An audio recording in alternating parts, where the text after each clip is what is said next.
Coucou les loulous, je voulais vous faire cette vidéo pour vous partager quelque chose. Euh, Depuis quelque temps, j'ai un peu le moral en berne. Et en fait, c'est une date butoir parce que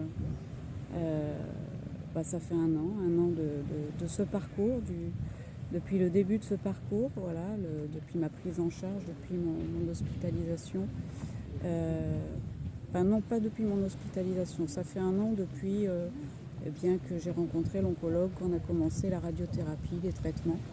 Voilà, donc j'avoue que c'est une période charnière. Je ne sais pas si c'est pareil pour chaque personne qui traverse ces épreuves. Mais en tout cas, quelque part, même si on n'en a pas, vraiment conscience, ça remue. Voilà, ça remue. Et du coup, ça remue quoi? C'est un peu comme un bilan, voilà, un bilan de un an. Et à la fois, parfois on peut s'entendre dire, oh là là, l'année est passée vite, je ne l'ai pas vu passer. Mais quand on est sur ce chemin, je peux vous dire qu'un an c'est long. C'est long et l'endurance est dure à tenir. Alors en fait, qu'est-ce qui se passe pendant une année? Pendant une année, on est pris dans un tourbillon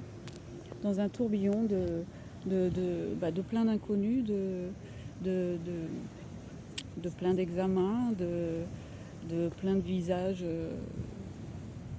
inconnus qui deviennent un peu plus connus au fil du temps à force de les voir. Mais en même temps, c'est un parcours pendant un an, c'est beaucoup de stress, c'est beaucoup de peur, c'est beaucoup de violence, de la violence verbale, parce que c'est pas toujours tendre et bien amené tout ce qu'on nous dit, tout ce qu'on nous apprend. Il n'y a pas vraiment de... Là, j'avoue que la psychologie, elle n'est pas trop de mise dans le milieu médical. Il y a quand même vachement de progrès à faire encore, même si ça entre tout doucement. Mais bon, on en est loin, vraiment on en est loin du côté psychologie, malheureusement. Malheureusement parce qu'il y a déjà la maladie qui fait des dégâts, qui bouscule, qui chamboule, qui fait souffrir, voilà.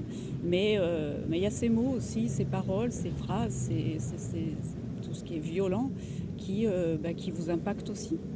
Donc c'est très difficile. Et en fait, pendant un an, qu'est-ce qui se passe? On est en mode...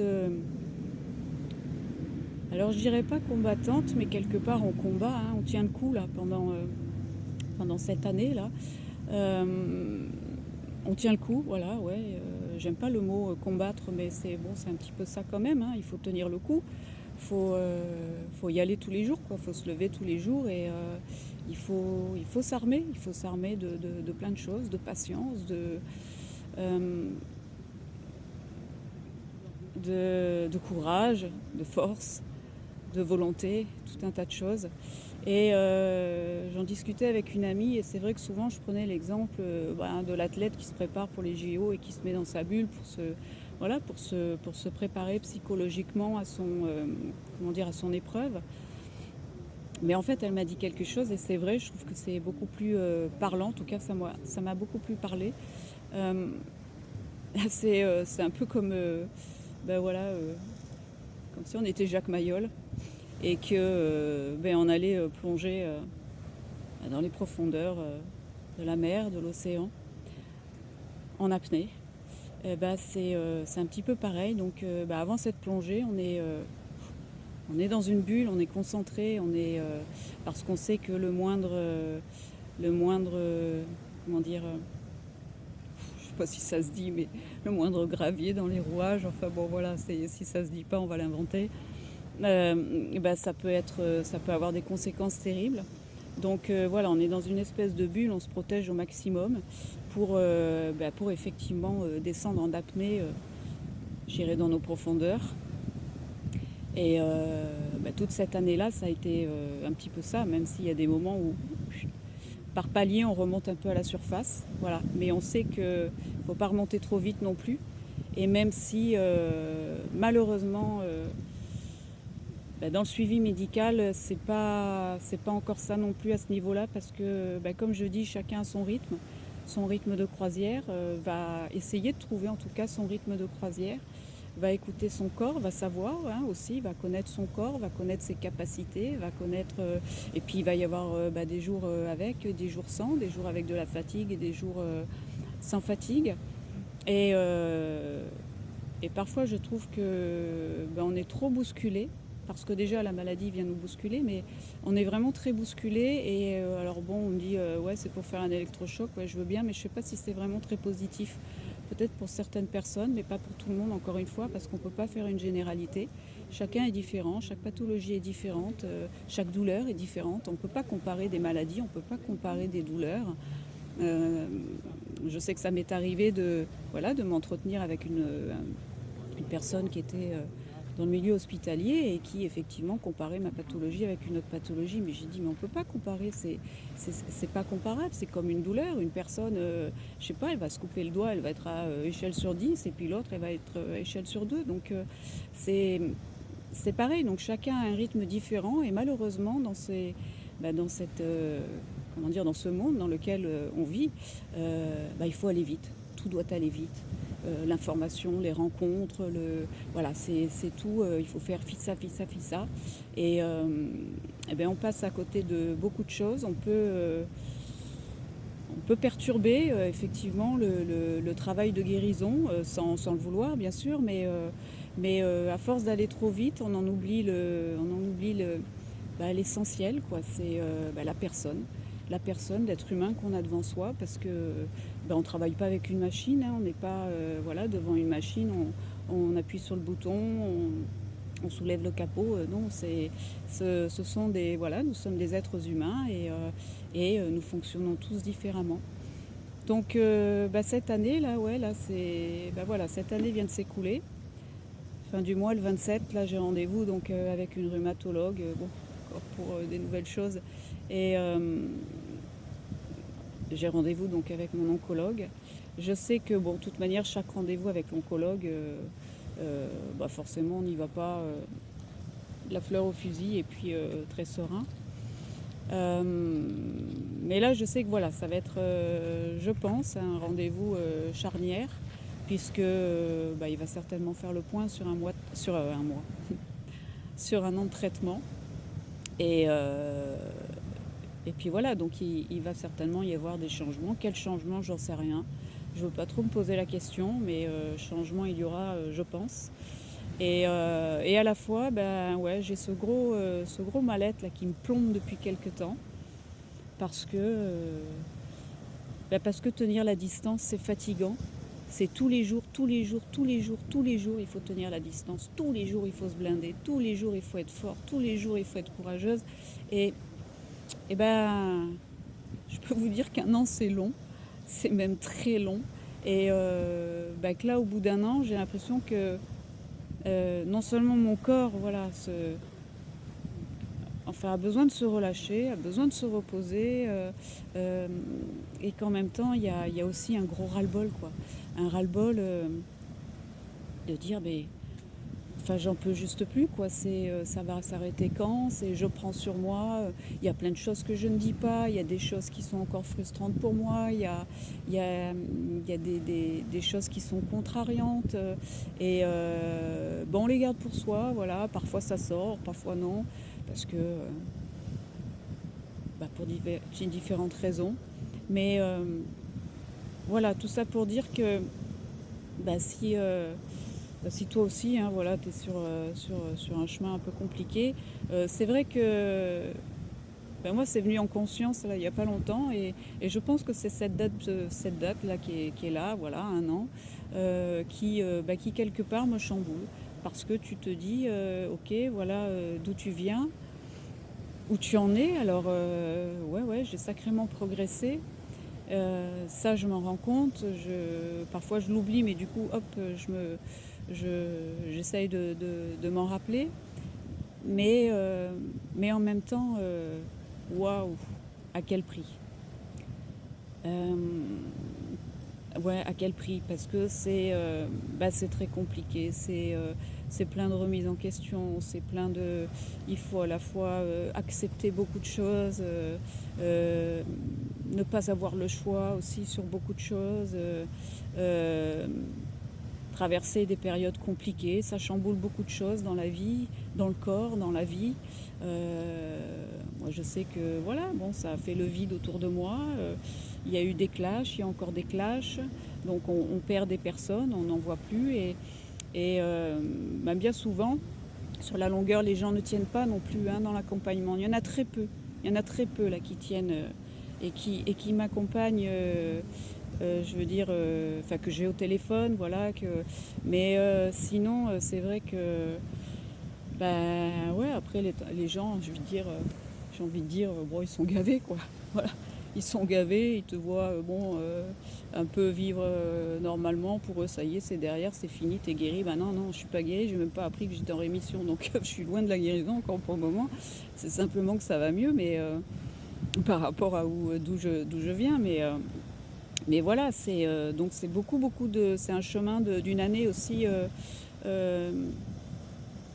euh, beaucoup seul. Beaucoup seul, oui, parce que j'ai affronté, les choses les plus violentes, toute seule. Les examens, les annonces, tout ça, oui, j'étais toute seule. Voilà, et puis tu rentres chez toi, tu es toute seule, donc c'est pas facile. Donc tout ça, bah, tu t'encaisses, tu prends, tu te blindes, t'armes de courage et de force, parce que tu te dis, allez, il faut que je tienne le coup, il faut que je continue, il faut que j'y arrive, j'ai un objectif, il faut que je l'atteigne. Mais bah, c'est un an d'entraînement, et un an d'entraînement, ouais, c'est pas de tout repos. Et je peux vous dire que bah, cette année, moi, je l'ai quand même trouvée longue. Alors aujourd'hui, je suis contente d'en être arrivée là. C'est pas encore terminé, puisque bah, je peux pas encore vivre comme j'aimerais. Je peux pas encore tout faire, tout ce que j'aimerais. J'ai encore des douleurs, j'ai encore euh, de l'inconfort, qui me tape sur le système d'ailleurs, et ça c'est fatigant aussi. Et bah voilà, c'était un peu pour vous partager ça, parce que bah, il y a ce contre-coup. Voilà, je pense que c'est le contre-coup. Comme chaque épreuve qu'on va aborder et vivre dans notre vie, on va effectivement se rassembler toute notre force, tout notre courage pour vivre et passer cette épreuve, quelle qu'elle soit. Hein. Je ne parle pas que de la maladie, quelle qu'elle soit, toutes les épreuves, les grosses épreuves que la vie va nous présenter. Et puis à un moment donné, on est vidé, et on a le contre-coup. Voilà, je crois que c'est ça, c'est le contre-coup. Et là, le contre-coup, tu as juste envie de... Moi, j'aurais qu'une envie, c'est de me barrer et de me trouver dans un endroit tranquille, de partir de mon environnement. Voilà, changer d'environnement, qui a été compliqué aussi. Et juste me nourrir de calme, de nature. Là, je suis au bord de la mer. Il y a très peu de monde, et juste le bruit des vagues. Ouf, voilà, c'est énorme, mais c'est trop court. À la fois, c'est trop court. Je sens que j'ai besoin d'une période plus longue, mais malheureusement, physiquement, je peux pas encore me le permettre. Autant je peux être audacieuse, mais là, je sais que ça va être compliqué, et je peux pas me lancer. Pourtant, je pensais qu'au mois de septembre, je pourrais un peu partir. Ben non, voilà. Euh, c'est comme ça. Donc voilà, c'était juste pour expliquer un petit peu que y a comme ça des dates, ouais, des dates charnières. Et la première année, ça me rappelle quand je suis partie au Canada. On nous dit que généralement, quand on a passé 3 ans au Canada, c'est que c'est bon, on peut se considérer pouvoir vivre plus longtemps au Canada, mais qu'il y a une charnière, voilà, de 3 ans, de voir si on tient. Par le climat, par l'éloignement familial, par tout ça. Là, l'épreuve de la maladie, je dirais que y a ce cap de 1 an. Voilà. savoir comment on tient. Et puis bon, comme je dis, je vais encore vers l'inconnu, mais de toute manière, la vie est une grande inconnue. Donc que ce soit ça ou autre chose, on est, voilà, on va vers l'inconnu et puis c'est comme ça. Mais bon, après, j'en tire des bonnes choses parce que c'est un sacré chemin. Et puis j'ai rencontré des personnes qui sont encore à mes côtés et qui le resteront encore très longtemps. Ça, je le pense fortement. J'en ai perdu sur le chemin. C'est comme ça, mais en même temps, voilà, j'ai fait de très belles rencontres. J'ai fait des rencontres un peu plus compliquées aussi, un peu plus douloureuses. Mais voilà, je crois que je les oublie vite, celles-ci. Et, euh, et puis, oui, après, je suis consciente de mes progrès, de mon avancée. Mais là, voilà, là, j'arrive un peu à un ras-le-bol, voilà, un épuisement. Ouais, c'est ça, un épuisement. Parce que c'est long, parce que ça dure, voilà, depuis un bon moment. J'espère que ça va pas durer plus longtemps. Si, bien sûr, mais voilà, je pense que c'est le contre-coup et qu'il faut que je laisse passer et ça va le faire. Et puis bon, voilà, il y a peut-être les changements de saison, la fin de l'été. Enfin, après, il y a tout un. Quand on est une personne, voilà, je veux dire, sans souci de santé, ça peut déjà être compliqué. Quand on en a, c'est toujours démultiplié, malheureusement. Plus le traitement hein, aussi qu'il ne faut pas oublier. Donc voilà. Sur ce, je vais profiter encore un petit peu du bruit des vagues. Euh, et puis je vous embrasse très fort. Prenez soin de vous et puis je vous dis à très bientôt. Bisous, bye bye.